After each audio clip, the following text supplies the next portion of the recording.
You're watching JCT TV. This is Bible Study for the 21st Century.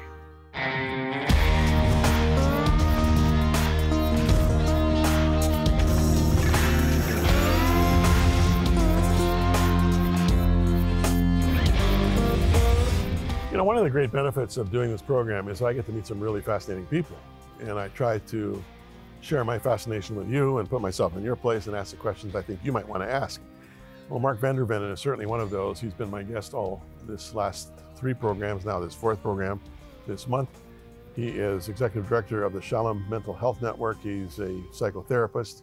He's a marriage and family therapist. And he's a fascinating insight from a faith perspective on mental health.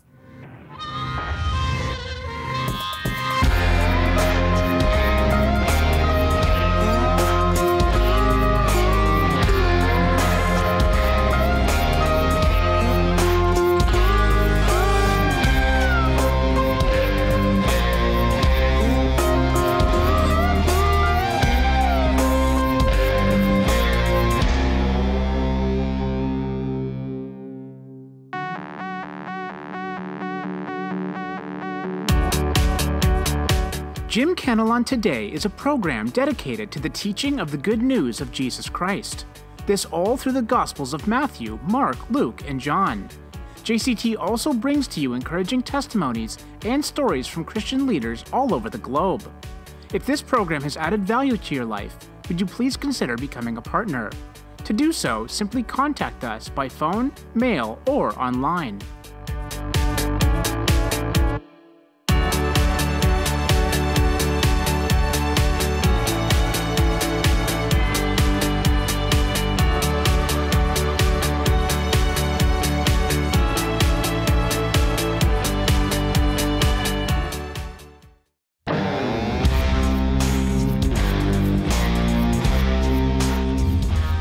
Vander Vennen is my guest, as I mentioned off the top, Executive Director of the Shalem Mental Health Network, shalemnetwork.org. If you want to check them out, he's a psychotherapist, also a marriage and family therapist, and we've been having some tremendous conversations all this month. I want to talk about prayer for a few minutes. You're a Christian, so am I. You're a churchman, so am I. You believe in God, you also believe in prayer. You're also a psychotherapist, which I am not. I'm a pastor. Your profession and mine merge on many levels, but we have different paths that we walk. But you pray and so do I. Why is prayer so effective? I think it has to do with the presence of God in our life. And how do we interact with God? We interact with God through prayer, right? Yeah. So my own prayer journey is, you know, I grew up in a Christian home and prayer was pretty rote. I've come to a place where what I try to do in prayer mostly is listen rather than talk. I think we tend to talk a lot. You've been hearing me preach. Okay. I offend people. I say prayer is 95% listening. Yeah, yeah. I mean, why should we speak? Right. Let God speak to us. Right, right. So how do you listen to God? Well, that's challenging because there's all this noise going on in our minds. And, you know, I think it's important not to judge that when we're in prayer, not to get, you know, blame ourselves because we're failing at prayer, but to stay with it and you know, notice it and bring that to God also.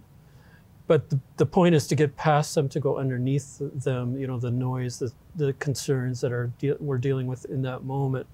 I'm really drawn to the images in the Bible of Christ in the wilderness, for example, and of how the wilderness plays a role all throughout the scriptures. So, you know, Israel's taken out of Egypt into the wilderness. And, you know, the Old Testament Hebrew uses the word, you know, the Spirit hovered over them just like he did at creation, right? To show them a different way from what they had learned in the empire of Egypt. And so in the wilderness, there's nothing. There's not things out there. And I read something just recently, a pastor who talked about the wilderness is an unpopulated place. And so in our prayer, we need to go to a place that's unpopulated in order to let God do the work that God wants to do with us. You mean physically or mentally? Mentally. Yeah. I think the concept of prayer that's out there on the part of a lot of people is that prayer is asking God for things. Right. Coming with a shopping list. Right. When really what he's looking for is fellowship. Right. He's looking for a listening ear. When the Bible talks about praying without ceasing, this is what it means to me. It means listening without ceasing. Yeah. Just letting the Lord speak to me. Yeah. And trusting too that if we don't feel like we're praying well, or that the Spirit is also praying for us and listening, trying to listen for the Spirit through it.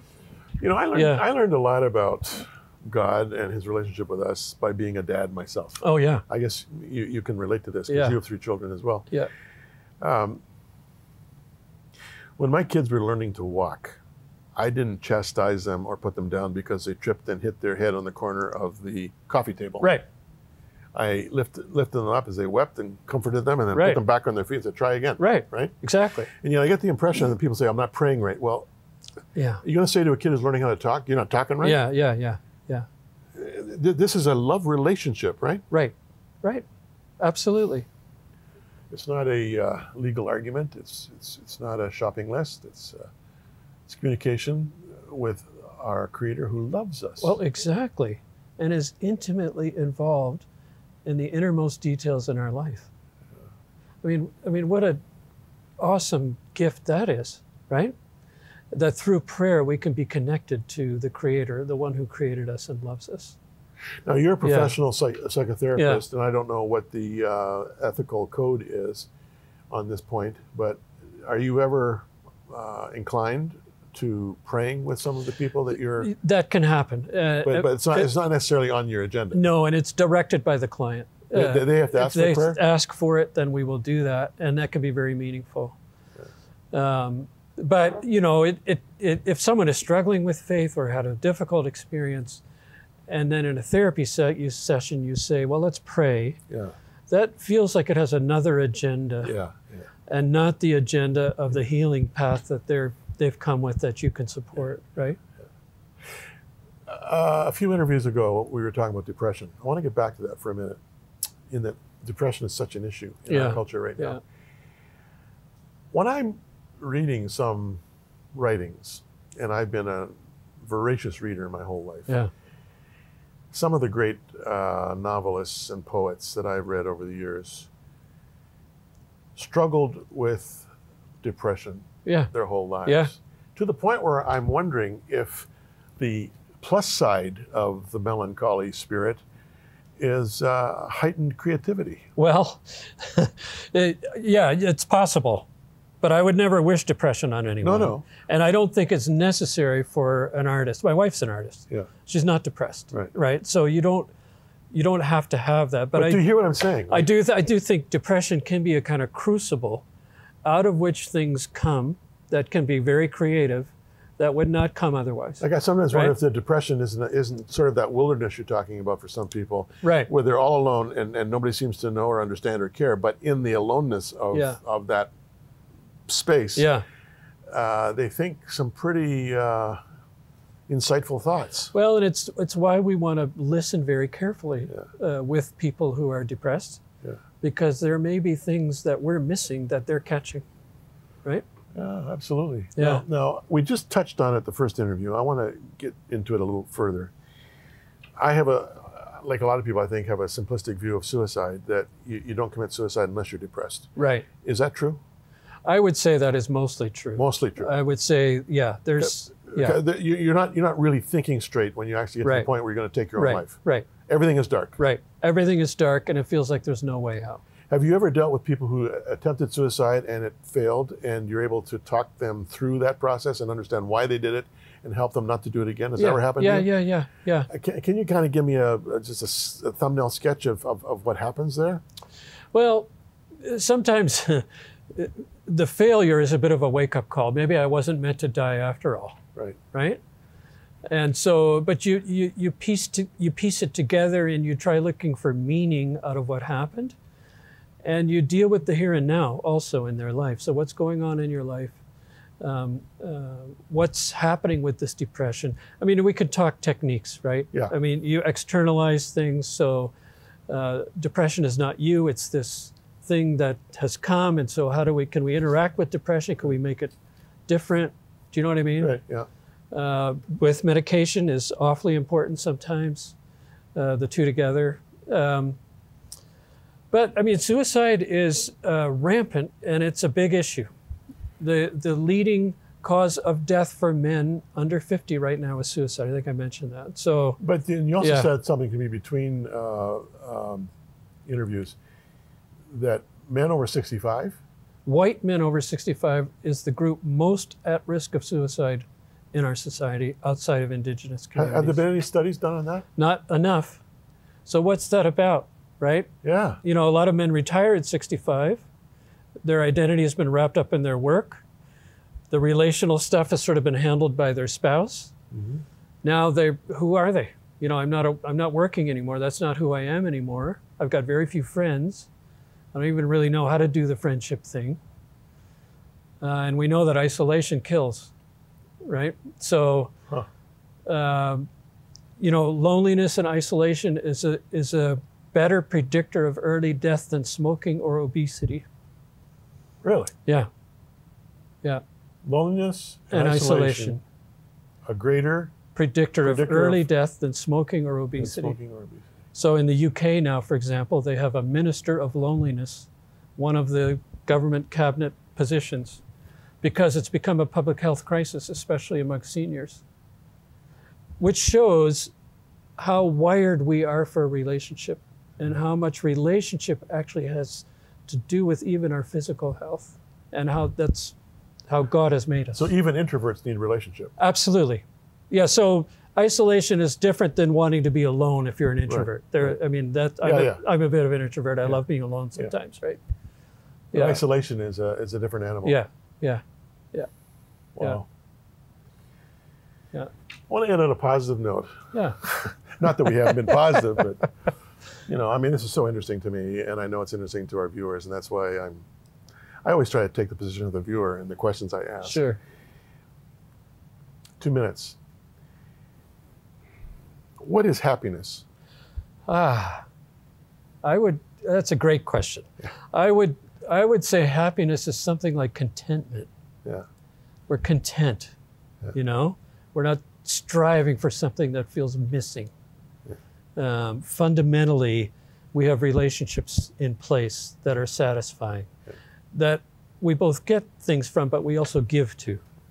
So I'm a big believer in reciprocity. So we get things, but we also need opportunities to give things back and to get meaning out of that.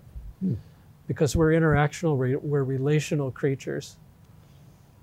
You know, I interviewed, years ago, I interviewed a psychologist who was 72 years of age, and his wife had died 2 years previously. They'd been married for 50 years. Yeah. And he had a new wife who was half his age. And of course I said, "What? How do you do this?" You know. And we got beyond that, and he talked about happiness in marriage, and he said, "You know, Jim, if someone is getting married to get happy, they will never get happy." Right. He said, and what a young man or a young woman needs to do when they're thinking about marrying someone is marry someone who's happy already. Right. Because there's nothing outside of them that will bring them ultimate happiness. Right. Was that a pretty good word? That's a great response. I totally agree. Yeah. I totally agree. Yeah. Yeah. Yeah. What did Jesus say? He said, "Him who the Son sets free is free indeed." To be free in one's spirit is a marvelous, marvelous thing. Yeah. Mark Vander Vennen has been my guest. Thanks for coming our way, Mark. Thank you, Jim. You've been terrific, as you have in the past.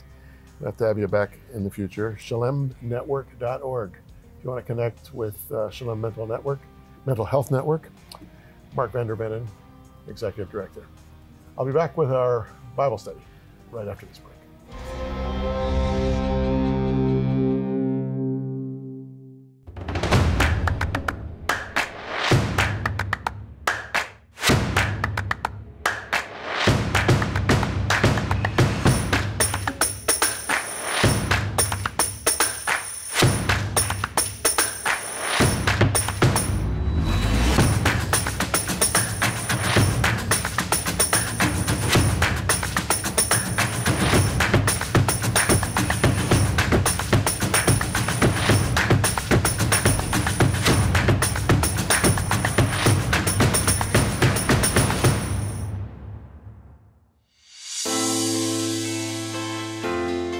Friends, as you know, Jim Cantelon has been offering Cantelon's Casual Commentary as a Bible study supplement to his ongoing exposition of St. Matthew's Gospel on JCT TV. He's excited to offer Volume 4, which completes the Matthew study. The Transfiguration, Triumphal Entry, Crucifixion, and Resurrection of Jesus Christ are all covered in this volume. Like the first 3 volumes, it's concise, captivating, and casual. To order your copy, you can call, write, or go online. Request Cantelon's Casual Commentary Volume 4, and for a gift in any amount, it will be sent to you. When you place your order, also consider becoming a monthly partner. Remember, your gifts help us build this ministry.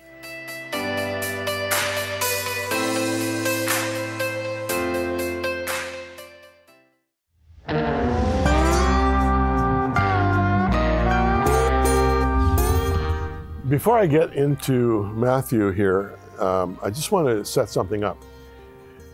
When we talk about the gospel, of course, we're talking about the good news. That's what gospel means. What is the good news? The good news is that God so loved the world that he gave his only begotten Son, that whosoever believes in him should not perish, but have everlasting life. Talking about life in the eternities with the Lord in heaven. That's the gospel. And thank God we need the gospel, because all of us know how lost we really are. I mean lost.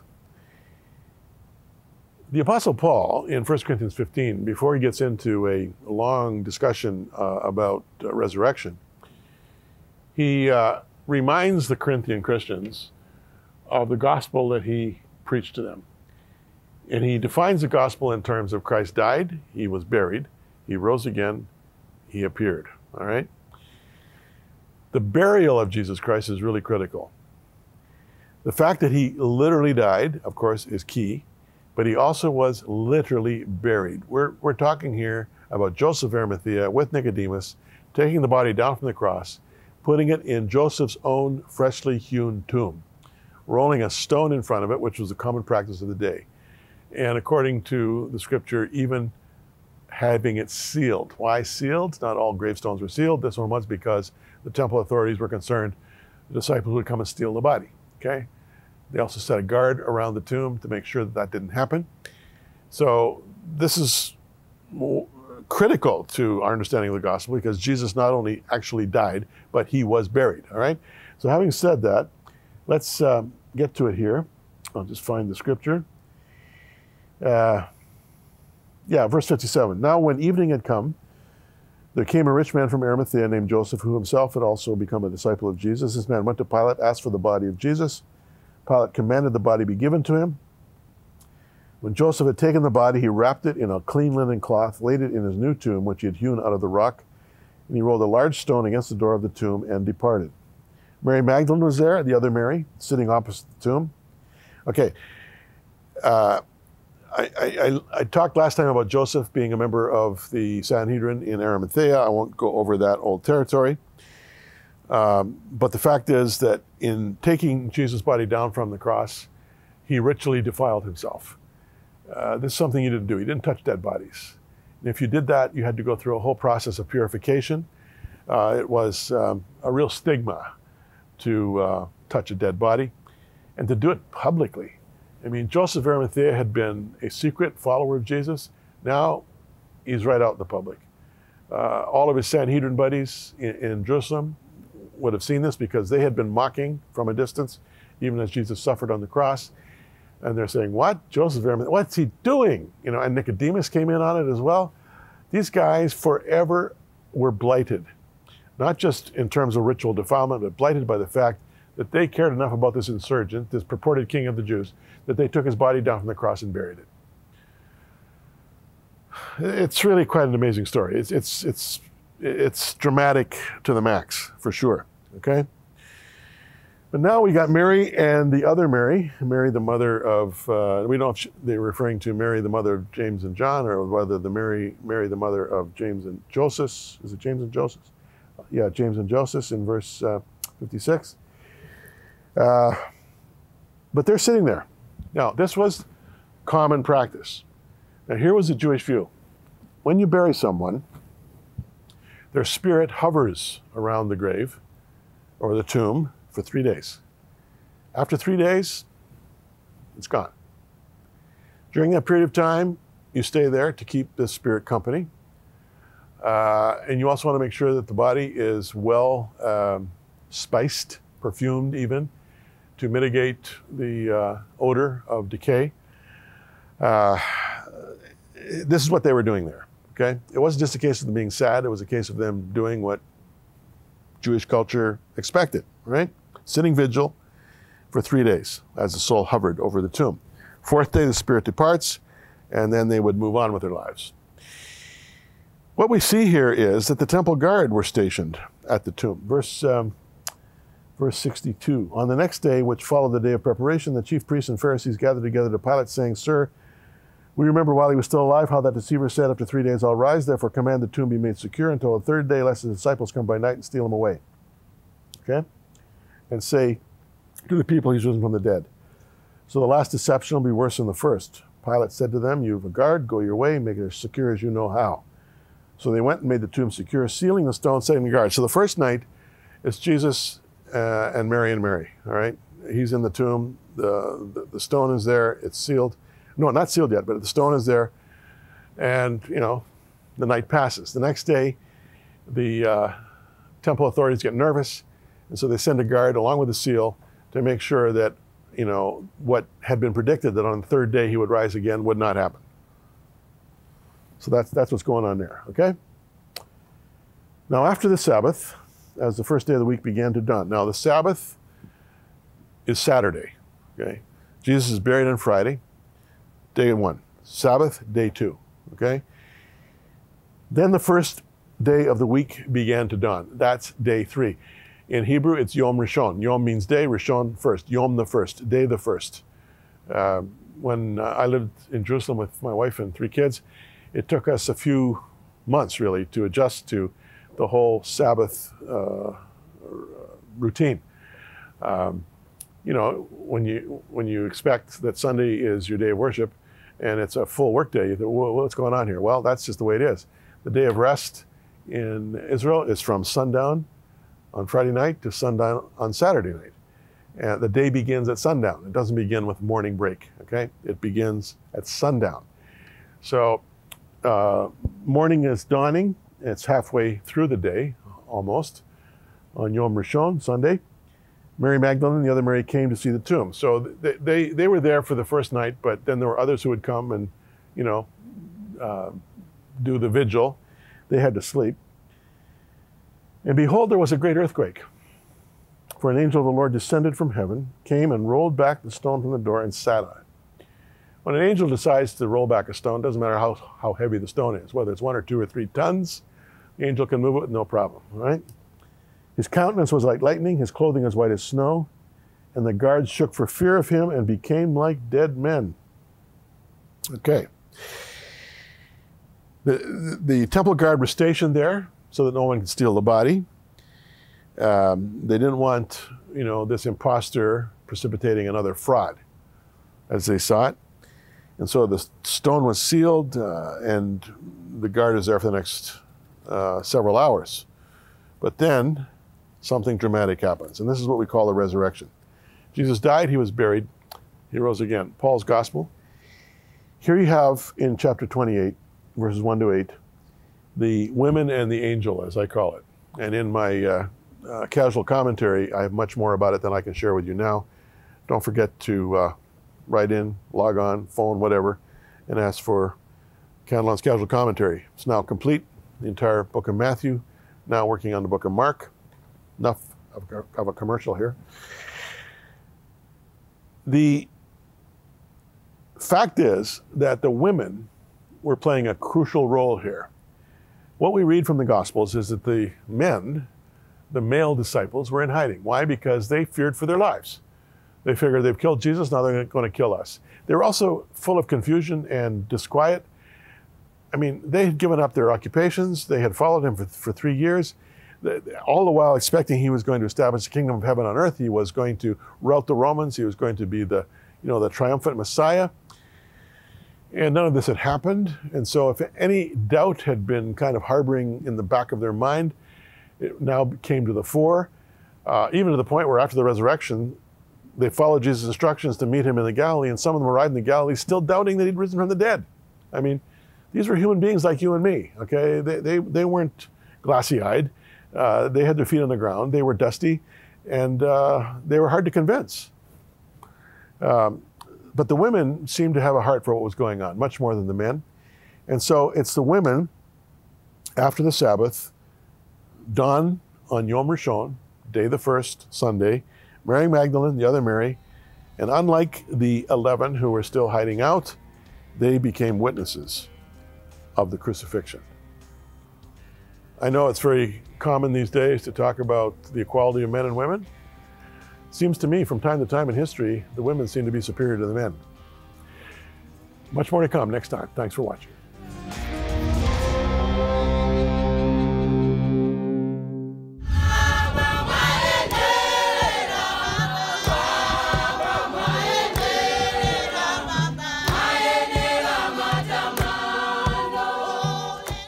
JCT TV is the official voice of WOW, working for orphans and widows.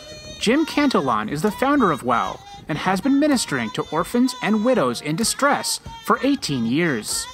WOW's focus is home-based care for the dying.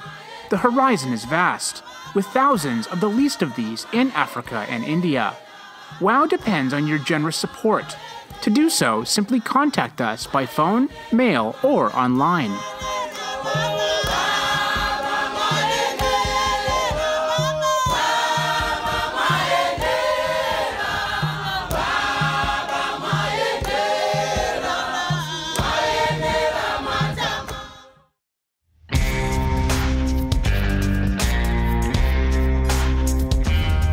You know, friends, bottom line to JCT is my concern that you be exposed to the Gospels, especially those of you who are really reading through them for the first time. And secondly, exposed to what I call comprehensive, balanced Christianity.